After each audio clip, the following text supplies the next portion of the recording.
Eu coloquei uma aulazinha aqui, piloto, tá certo? Todos conseguem ver a aula, pessoal? Sim, eu consigo. Sim. Ótimo. Sim. Bem, eu vou dar uma rápida explanação. SARS-CoV-2, né, que é o nome do vírus, tá certo? Mas eu vou passar isso relativamente rápido, porque o principal interesse aqui é justamente o debate entre os profissionais da área de saúde, tá certo? Que a gente realmente consiga esclarecer todas as dúvidas, tá certo? Então, vejam, pessoal, não sei se vocês sabem, mas o nome desse vírus é SARS-CoV-2, tá certo? Numa alusão ao vírus que causou o SARS, que foi uma síndrome respiratória aguda severa, né, que aconteceu mais ou menos em 2002, 2003, tá? E consideraram ele como se fosse um SARS-CoV-2. Mas aí eu ainda vou abrir para o Mário falar a respeito disso, para ele dizer se realmente também é SARS ou não, tá, Mário, esse vírus? Beleza, meu querido. Bem, pessoal. É para eu falar agora, é? Já. Né? Então, Beleza. veja. O que a gente tem de virose emergente hoje, pessoal? No Brasil, né, a gente tem a dengue bem emergente esse ano, tá certo? Para vocês terem uma ideia, nos 3 primeiros meses que a gente teve desse ano, a gente teve 300 mil casos de dengue, pessoal. Então, um número assim assustador, né, quando a gente fala em dengue.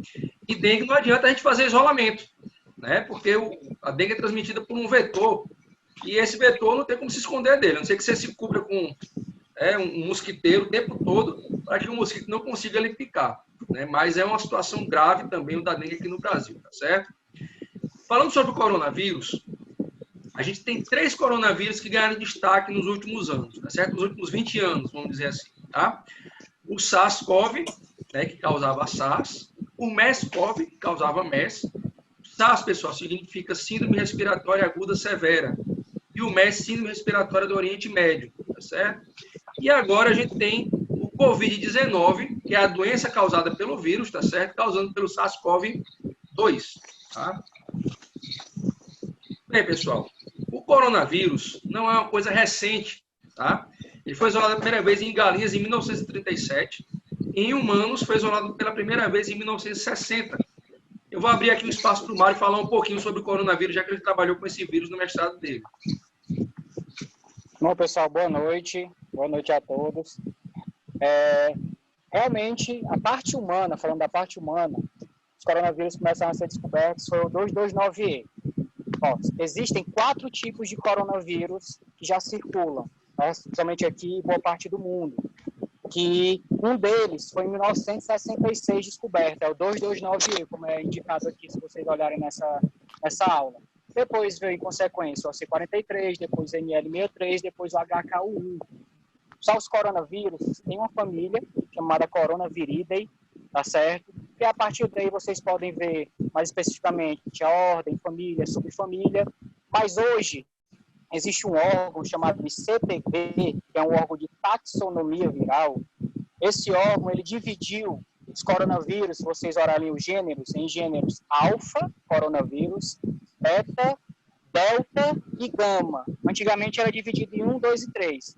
Os coronavírus que importam mesmo para a gente, para os seres humanos, estão no alfa e no beta. Vocês podem ver na apresentação, que é o 229E e o NL63 são alfa coronavírus, e os outros, de implicação humana, o C43, HK1, SARS-CoV, o MERS e agora o SARS-CoV-2, são do beta. Por que essa diferenciação? Pessoal, proteínas, parte de genoma, parte de RNA, segmentação ou não, e por aí vai, tá certo? Então, na realidade, eles já vêm sendo descobertos há muito tempo. Já circulam aqui, alguns estudos falam no Brasil, desde 1980, ou seja, há muito tempo. Mas só que, como vocês viram, já devem ter observado, não é um vírus muito falado. É tanto que muita gente só observou esse vírus hoje, só conheceu esse vírus hoje. E o nome dele, corona, vem de quê? De coroa, em latim, porque quando observaram ele a primeira vez, em microscopia eletrônica, não dava por cultura de célula, porque tinha muito efeito citopático, perceberam que suas proteínas S, que é a proteína spike, que é a espícula, para ele fixar, para ele se ligar numa célula hospedeira, parecia uma coroa, e daí veio o nome corona, tá certo?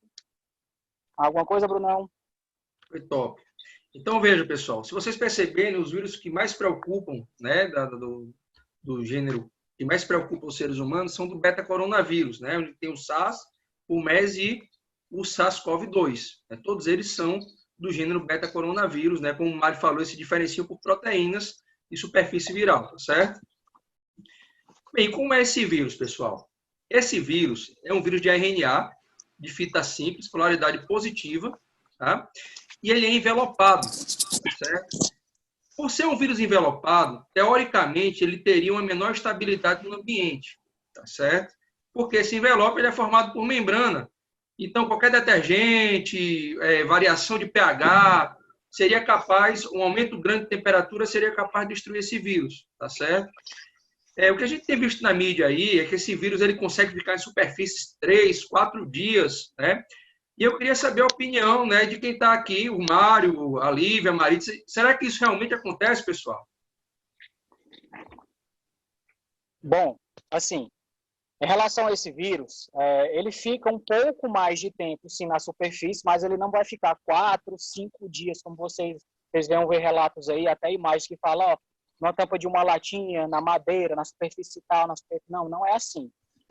Ele é um vírus realmente, vamos dizer assim, na linguagem mais coloquial, um pouco mais forte que os outros, mesmo sendo envelopado, o que implicaria dizer que ele seria um pouco mais fraco para certos locais do corpo, certos ambientes, ele não é. Pela quantidade de glicoproteínas que ele possui no envelope. Esse vírus, ele suporta até o ácido do nosso estômago. Então, é mostrado, é observado que coronavírus, eles podem causar doenças a partir do TGI. Até o SARS, como o MERS, já foi observado, além da doença respiratória, os pacientes em estado grave tendo problemas no TGI e diarreia por conta desse vírus. Então, dependendo da superfície, é claro que ele pode ficar, sim, um pouco mais tempo naquela superfície mais inerte. Porém, não fica 4, 5 dias, 10 dias, como é falado, não. Normalmente, um vírus ele permanece horas naquela superfície em uma maneira de causar infecção em outra pessoa. Vai depender da superfície, lógico, mas normalmente são horas, não dias. Como o Mário falou, né, pessoal? Mesmo ele sendo envelopado, ele tem um pouquinho mais de resistência do que os outros vírus. Tanto que ele chega até o trato gastrointestinal e causa diarreia algumas vezes, né? Mas, assim, não tem como um vírus envelopado passar dias em cima de uma superfície sem ser degradado, tá certo? Até porque esse envelope, ele resseca, e quando ele resseca, esse vírus perde a infectividade, tá certo?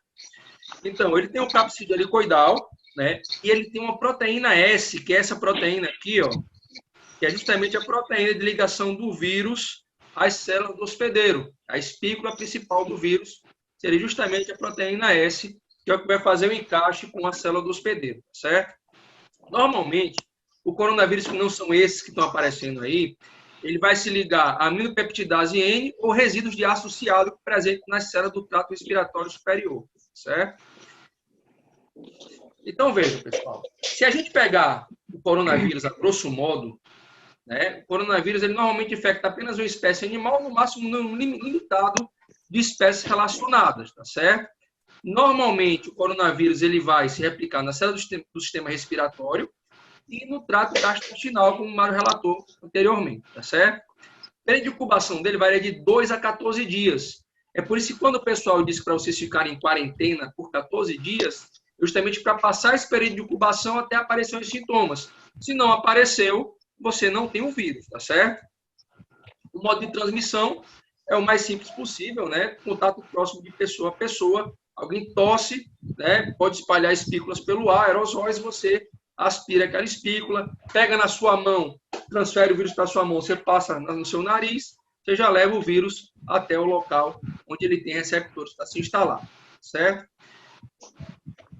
Mário, me explica aí por que que o coronavírus ele tem essa facilidade de mutação. Isso é uma coisa bem interessante dos coronavírus. Há um tempo atrás, quando eu fazia mestrado, eu baixei um artigo e fui ler muito sobre esse artigo que falava simplesmente sobre o genoma dos coronavírus e quais são as especificidades desse genoma. E foi observado que Normalmente, a RNA polimerase do vírus, ela é muito infiel, ou seja, implica dizer que essa RNA polimerase vai errar muitas vezes. Então, normalmente, o vírus ele aguenta de RNA, são os vírus mais mutáveis que existem, ele aguenta 4 vezes mais erros na sua mutação. Então, a cada 50 nucleotídeos, normalmente a RNA polimerase pode errar 2 vezes, 3, 4 vezes. Com os coronavírus, não. Com os coronavírus, pode acontecer isso até 20 vezes mais. Já é comum dizer que um vírus de RNA, ele trabalha no limite do erro. O coronavírus trabalha principalmente nesse limite entre 15 e 20 vezes mais, ou seja, esse vírus controla suas próprias mutações. Por esse motivo, você vê e ouve falar, somente se você for estudar o MERS, for estudar o SARS, que vem de um animal, passa para outro animal e muitas vezes chega ao animal humano, né? Que somos humanos, somos animais, o humano. Isso, pessoal, em semanas. Por quê?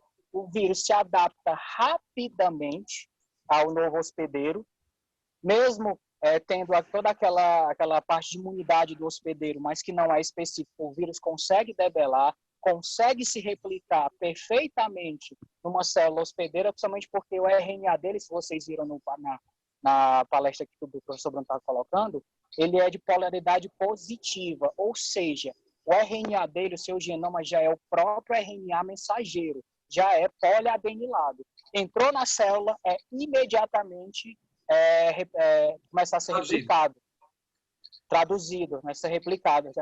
Traduzido, depois replicado. A partir daí, esse vírus rapidamente se adapta ao hospedeiro por conta da quantidade de mutações que ele suporta e consegue, normalmente, passar de um animal para outro. Imagina de humano para humano, fica mais fácil ainda. Por isso que a taxa de transmissão está muito elevada. Provavelmente ele não vai sofrer mais mutações para se tornar um pouco, vamos dizer assim, mais patogênico, ele está muito virulento. Por quê? Porque seres humanos, nós temos praticamente boa parte do DNA muito parecido, então ele não tem mais aquela pressão para ser sofrida, para ele ter que se adaptar mais uma vez. Então, provavelmente ele continue do jeito que está. Tá? Uma baixa taxa de mortalidade e alta taxa de transmissão. Obrigado, Mário. Vejam só, pessoal, só complementando o que o Mário falou, tá? O coronavírus ele existe há muito tempo, tá certo? E como ele falou, vocês acham que nunca ouviram falar antes desse vírus, tá certo? Mas a gente lá na UFC, a gente tinha laboratório praticamente porta com porta, né? A gente fez inclusive um estudo de co-infecção de Streptococcus pneumoniae com as viroses respiratórias e tinha coronavírus com Streptococcus pneumoniae, né? Então, assim, é um vírus que vem causando resfriado durante muito tempo já, tá certo? Não é uma coisa tão nova. O novo é porque as pessoas ouviram começar a ouvir falar do vírus agora, tá certo? E o que é que leva esse vírus também à mutação, pessoal? Vocês vão ver que eu vou falar dos próximos vírus. Esses vírus que têm maior capacidade de ter uma mortalidade maior, normalmente ele sofre uma mutação grande porque ele consegue passar por sistemas hospedeiros diferentes, né? Como, por exemplo, do morcego vai para uma cobra, do morcego para um camelo. E aí esse vírus, como vai passando em hospedeiros diferentes, ele vai sofrendo mutações para se adaptar, tá certo? Consequentemente, isso também ajuda a taxa de mutação desse vírus, tá certo? Então, normalmente, pessoal, o que é que o coronavírus causa? Infecção respiratória branda a moderada de curta duração. A doença com 4, 5 dias você está novo de novo. Né? Então, o que é que causa o coronavírus antes de aparecer o SARS-CoV-2? Resfriado. É o que o coronavírus consegue causar, tá certo? Segundo maior causador de resfriado do mundo. O segundo vírus, né, responsável por resfriado no mundo. E detalhe, em crianças menores que 5 anos de idade. O SARS-CoV-2, ele não tem essa característica. Pelo menos até agora não foi relatado nada em relação à criança, tá? Então, o que é que a gente tem de sintoma? Coriza, tosse, dor de garganta e febre, que é normal em qualquer resfriado, tá certo? O que é que pode acontecer, pessoal? Um agravamento da doença, tá levando essa pessoa a ter uma doença mais grave, por quê? Por doenças cardiopulmonares, ou o sistema imunológico comprometido, ou os idosos, tá certo? Já a gente fala dos idosos, eu vou chamar o Olímpio também para explicar um pouquinho, Olímpio, sobre o que está acontecendo na Itália, que todo mundo fala, não, na Itália está morrendo muita gente. Na França, e aí a gente vai discutir isso aí também, mais para frente por que isso está acontecendo, tá certo? Quando chegar lá no Covid. Bem, pessoal, o SARS-CoV-2, ou SARS-CoV-1, né, o primeiro vírus, coronavírus que realmente preocupou, foi o SARS-CoV, que tinha como característica causar síndrome respiratória aguda severa, tá certo? Então, ele é considerado vírus antrópico. O que é isso? Ele consegue passar para sistemas hospedeiros diferentes, tá certo? No caso do SARS, ele passou do morcego, dessa espécie aí, esse gênero Rhinolophus, para um outro mamífero chamado Paguma larvata ou civeta, e daí para os seres humanos, tá certo? Ele é um vírus estável no ambiente, apesar de ser envelopado, tá? E tem como receptor na célula hospedeira a enzima conversora de angiotensina 2, ou ACE2, ou ECA2 no inglês, tá certo? Infecta primeiramente o pulmão e o intestino delgado, por isso que a gente vai ter esses sintomas respiratórios e a diarreia, né? O grande problema do SARS é que ele levava a doença grave do sistema respiratório inferior, tá certo? Quer comentar alguma coisa, Mário? Não, pode continuar. Livinha, se quiser comentar alguma coisa, Maritza, viu? Fiquem à vontade. Tá, só rapidinho, por conta, Bruno falou, né, o professor Bruno falou que vai para o pulmão, vai para outros órgãos. Era muito comum no começo da infecção da epidemia que teve de SARS-CoV, ele matar pessoas de falência múltipla de órgãos. E a principal doença causada, mesmo que era mais relatada, é a pneumonia típica. Vocês podem pegar casos que o paciente ficava bem da febre, de outros sintomas, mas não conseguia mais respirar direito. Por conta disso, ia a óbito. Tá? É isso mesmo. Então, vamos continuar, pessoal. Bruno, eu tenho uma pergunta. Oi, Maria. Você poderia só me esclarecer melhor a relação que houve alguém comentando que tinha uma relação em pacientes hipertensos com a probabilidade de infectividade, alguma coisa assim, pelo coronavírus? Hipertenso, né? Bom, quando a gente chegar no SARS-CoV-2, aí a gente envolve todo mundo nisso aí, a gente dá uma explicação. Falar, Mário, agora? Beleza. Não, pode falar, querido. Viu? Tá certo? Quando chega lá no SARS-CoV-2, no Covid, a gente já fala sobre isso, tá certo? Beleza. Então, veja, pessoal. O primeiro caso, né, de SARS-CoV foi em 2002, na província de Guangdong, China. Então, veja que a China é uma fábrica desses vírus mortais, tá certo? A China, normalmente, o pessoal gosta de comer bichos diferentes, tá certo? E termina fazendo com que esses vírus se adaptem aos seres humanos, tá certo? Pessoal, tem o microfone ligado aí, dando interferência. Então, veja, o que aconteceu com o SARS-CoV, né? 29 países e 5 continentes, número de casos aproximado 8 mil, número de morte 800. E aí a gente tinha uma mortalidade de aproximadamente 10%. Aí vejam, pessoal, uma mortalidade de 10% é preocupante. Se 100 pegam e 10 morrem, o vírus é mais preocupante, tá certo? Olímpio, quer falar alguma coisa sobre saúde pública em relação a isso? Tá, tem uma consideração a ser feita do ponto de vista de saúde pública, só uma curiosidade. No SARS-CoV-1, ao contrário do que aconteceu agora na China, a China simplesmente negligenciou e escondeu os dados epidemiológicos. E a maneira que um vírus se esconde na população mundial é praticamente impossível de esconder, a verdade é essa. Por quê? Para você ter ideia, o serviço de busca, o Google, percebeu que na China muita gente estava pesquisando sobre doenças infecciosas respiratórias. E aí notificou o governo da China dizendo: pessoal, a busca está aumentada, vocês estão com algum problema? E o governo chinês dizia não. O serviço de controle de fronteiras americano percebeu que as pessoas estavam chegando com a temperatura aumentada quando vinha da China, provável febre, e aí notificou o Serviço de Saúde Coletiva da China, nessa época do SARS-CoV-1 aí, e enviou a notificação e perguntaram: pessoal, vocês estão tendo algum problema de doença respiratória? Está chegando funcionários nossos de embaixada, executivos da China, estão chegando doentes. Estão percebendo alguma coisa? Não está tudo tranquilo aqui na China. E aí, de repente, uma pessoa chegou da Áustria, muito ruim, outro chegou em Bangladesh, e aí o que aconteceu? Para você ter uma ideia, uma pessoa chinesa passou mal e vomitou no hotel e bateu isso no corredor lá do hotel. E o hotel, pra você ter ideia, o andar do hotel hoje na China é todo fechado, porque o chinês tem muito disso, que não é respeitoso manter mais esse andar aberto.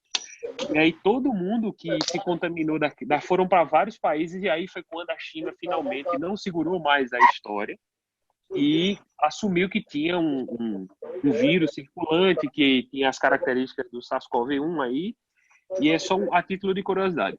Daqui a pouco a gente vai debater, Bruno, sobre a enzima ECA que a gente falou ali, sobre infertilidade, que aí é minha praia, e depois, quando chegar no SARS-CoV-2, já tem trabalho publicado falando que o SARS-CoV-2 está causando oligospermia, mas a gente vai discutir isso daqui a pouco. E sobre a questão cardiológica aí que a colega perguntou, a gente também vai debater lá na frente. Eu quero participar do debate. Uma coisa, Mário? Cara, tudo que eu tô para falar, às vezes, infelizmente, sabe como é minha boca, é meio polêmico, né? Assim, Estamos aqui para discutir. Beleza, ó. Vamos lá. Pelo que eu estudei sobre pandemias de infecções de vírus respiratórios, não tem como não falar do influenza, não tem como.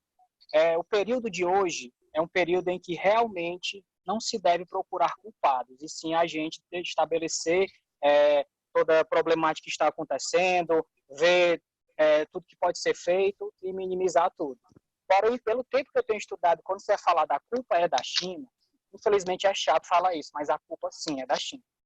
Pessoal, relatadas de pandemias só de influenza, nós temos mais de 10. 80% vieram da China, vieram da Ásia. Mais ou menos 6 vieram da China. Aí você vem aí, ó, SARS-CoV-1, SARS-CoV-2, HK1, NL3, H2N2, H3N2, H5N1, H1N1, tudo isso veio da China. Então, pessoal, me desculpe, deveria haver sim, depois passando isso tudo, um comitê de ética, comitê científico, já que o pessoal da Ásia publica muito em todas as áreas, principalmente na saúde, para ser conversado, para ser falado um comitê de ciência política, que for com o presidente, com o comitê de ciência da China, da Ásia, para ver essa parte principalmente de alimentação deles, porque não é a primeira, não é a 10ª, já foram mais de 10 pandemias relatadas que vieram da Ásia e de lá, e não vai ser a última. Então, falar agora é complicado, culpa, mas depois tem sim que haver um consenso, um conselho, um comitê que responsabilize sim a China, porque não é a primeira vez, não vai ser a última. Aí eu posso mostrar esses dados para vocês, provando a quantidade de pandemias relacionadas à China e à Ásia, tá certo? Então, é uma complicação, graças a Deus, esse vírus parece com o SARS e o MERS, mas ele só tem uma alta taxa de transmissão. Eu posso até falar depois para vocês, por conta de tal proteína, ele tem essa alta taxa de transmissão. E por conta de outra proteína, a taxa de mortalidade é baixa. Tá? Graças a Deus, porque se fosse como o SARS-CoV, ou principalmente como o MERS, essa taxa de mortalidade estava beirando aí 20%, 30%. Porque só no meu estudo que eu fiz aqui no Ceará, só de infecção, numa população específica, eu tive quase 30% de infectados, e não foi tanta amostra assim, você imagina como é que seria a letalidade. No meu estudo, eu achei criança que infelizmente morreu por conta de coronavírus. Só isso mesmo. Valeu, querido. Então vejam, mas eu quero chamar a atenção para um dado, tá certo? Do SARS. A mortalidade em idosos e quem tinha doença de base foi de aproximadamente 50%. Ou seja, desse 10%, 50% eram idosos e 50% das mortes era quem era idoso e tinha alguma doença de base, tá certo? Mostrando que os vírus coronavírus já têm afinidade por esse público, certo? Que normalmente vai causar a doença mais grave nessa população, tá? Bem, aí a gente viu que o SARS ele não foi considerado pandemia, né? Ele adquiriu uma característica de epidemia porque ele não se espalhou, né, como, por exemplo, esse vírus agora está se espalhando. Na época foi considerado só pandemia, ou epidemia, desculpa, certo? Isso lá em 2002, 2003, né, vejam que espalhou bastante ali na Ásia, principalmente, tá certo? Mas aí, esse vírus não veio até o Brasil, por exemplo, ele não teve casos, né, de SARS no Brasil.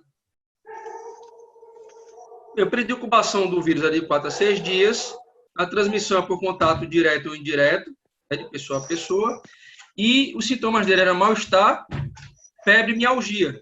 E alguns pacientes apresentavam diarreia, né, e aí os pacientes, como o Mário falou, apresentaram falência respiratória progressiva que conduzia esses indivíduos até a morte, né, o óbito. Tá? Então, vamos falar um pouquinho do MERS. Esse, sim, digo para vocês, se tivesse ocorrido uma pandemia desse vírus, não botava nem a cabeça do lado de fora de casa, tá certo? Porque esse vírus é bem complicado, tá? Então, veja, o MERS, ele também é pantrópico, tá, pessoal? Ou seja, ele consegue circular em espécies diferentes. Começou no morcego da espécie Ophosus perforatus e começou a contaminar os camelos.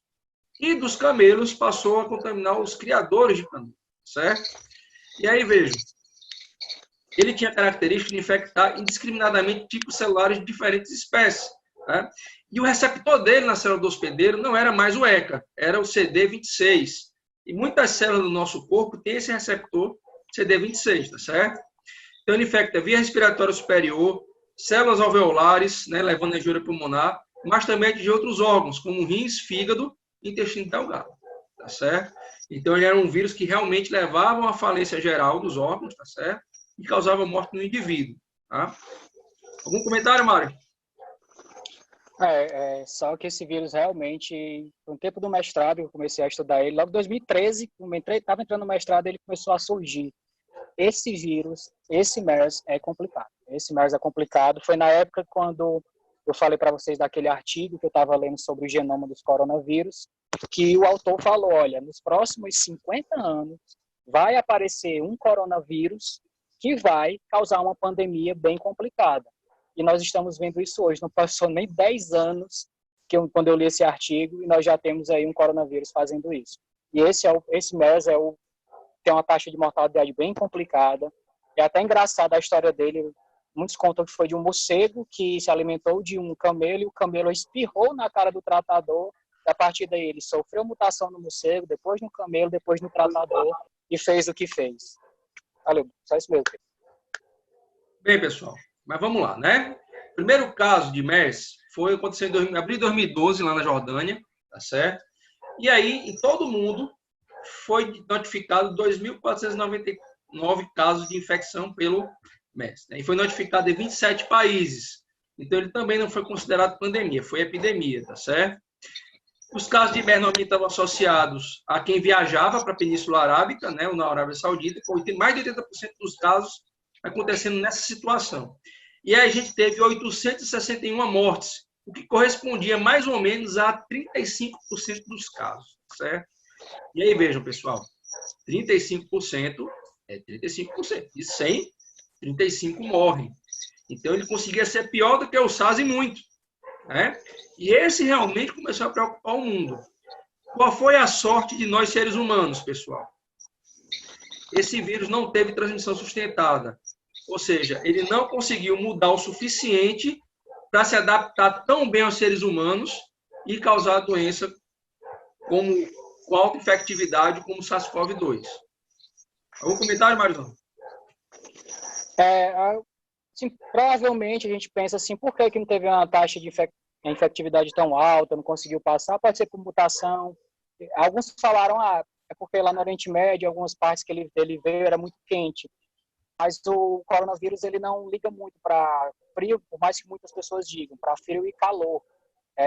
Aqui no Brasil, um país continental, nós temos 4 circulando e foi observado em vários estudos também que eu fiz que podia estar chovendo, podia estar quente, podia estar seco, podia estar ventando muito, os 4 circulavam normalmente. Bem, pessoal, então vejam que o MERS ele não teve um espalhamento tão grande, né? Foi um vírus que, como eu falei, não teve transmissão sustentada, e isso foi bom, né? Porque ele não conseguiu se adaptar tão bem quanto o SARS-CoV-2, porque o SARS-CoV-2 ele tem uma alta taxa de infectividade. O MERS não teve uma taxa tão grande de infectividade, mas tinha uma taxa de mortalidade bem alta, né? Então, o período de incubação dele era variável entre 5 e 6 dias, né? E como eu falei para vocês, os pesquisadores não viram nenhum custo de propagação do MERS na comunidade, ou seja, não teve transmissão sustentada, quando a gente fala isso, que é justamente de um humano para outro, tá certo?